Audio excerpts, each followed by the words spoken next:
હલે આ ખુરશી આ મૂકી દે અને મહેમાન જોવા આવે છે મહેમાન જોવા આવે છે એટલે છોકરો કાંઈ બોલતો નહીં.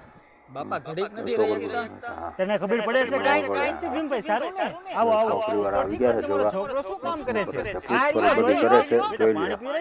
અરે મહેમાન પણ આ પાણી બાટલા હું ભેગા લઈને આવ્યા એક્ચ્યુઅલી અમે બિસ્લેરી સિવાય પાણી પીતા જ નથી. આ તમારા કુવાનું પાણી અમને મોડું લાગે. તમે તો બહુ હુવાળા. એ અંકલ તમારો છોકરો કેટલું ભણેલો છે? અરે એમાં ભણવાનું શું હોય? હાથ પેઢી ખાઈ તો છૂટે એમ નથી. અને બહુ વીઘા જમીન છે, બીજું શું હોય તમારે? હે તો ભીમભાઈ પાકું તે મારી દીકરી તમારા છોકરાની જ વહુ બનશે. અને આમ જો મારી છોકરી એકદમ સીધી ગા જેવી છે. ધ્યાન તમારે રાખવું પડશે હો, કાંઈ ઉપાધિ કરતા નહીં. બરોબર? આજે આગળ જોજો શું થાય છે. કા શું થયું વળી? આ હું હાડી બાડી મોકલાવાના છે? આલ્યો આ લેતા જાવ. આ રજકાને અમારે શું કરવો છે? તમારી છોકરી હાટુ.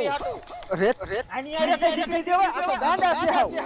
ઘણી કુંભો નતો એ હતો. ચોથી વાર છે.